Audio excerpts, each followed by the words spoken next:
This is a short tutorial on how to play that little guitar flourish on the intro of the song The Boxer by Paul Simon.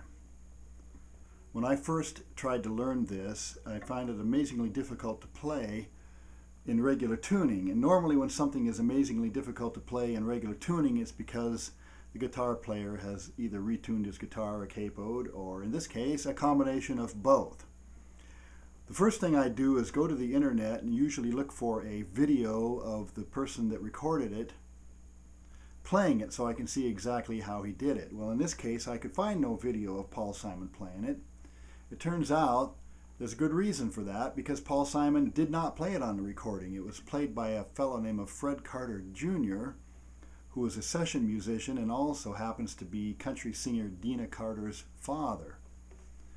And what he did was he retuned his guitar. He tuned the top string. By top, I mean top in pitch, not elevation. This is a top string. He tuned it down a step to a D and tuned his lowest step up to a G.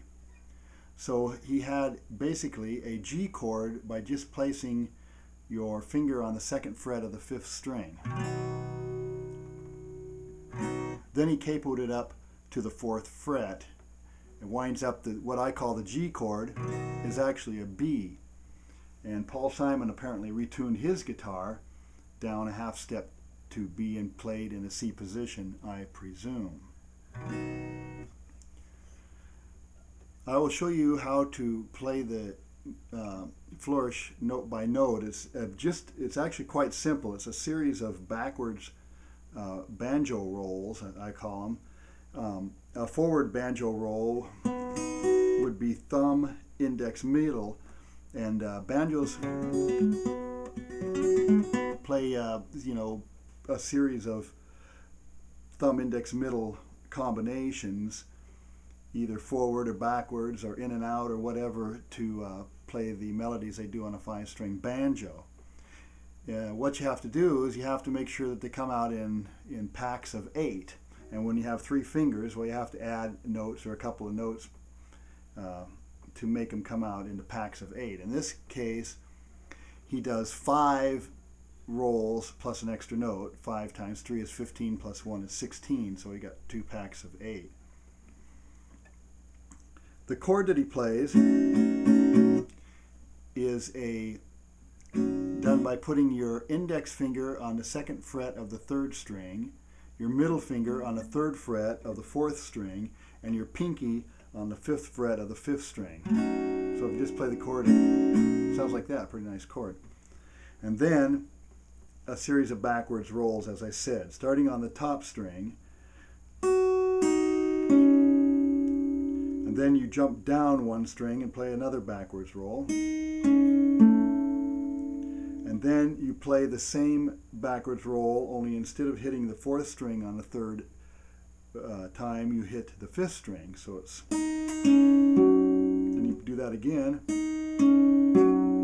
Then you lift your index finger off, and starting on the 3rd string, play 1 more backwards roll, plus an extra note, and then go into the whatever they do at that point.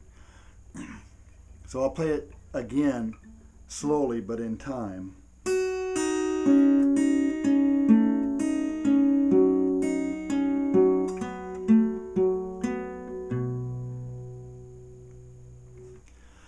And that's all there is to it.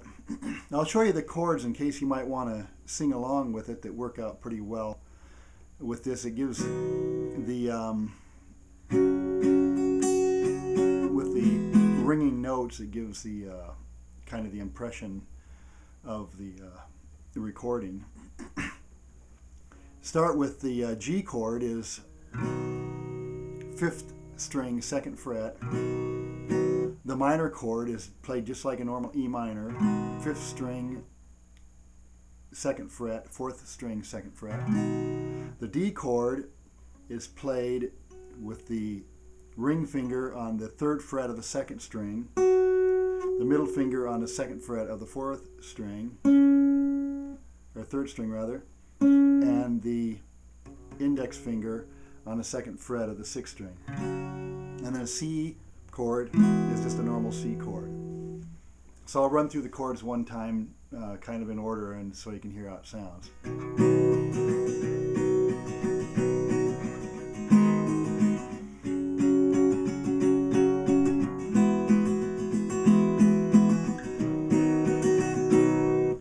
That's all there is to it. Listen to the recording and have fun.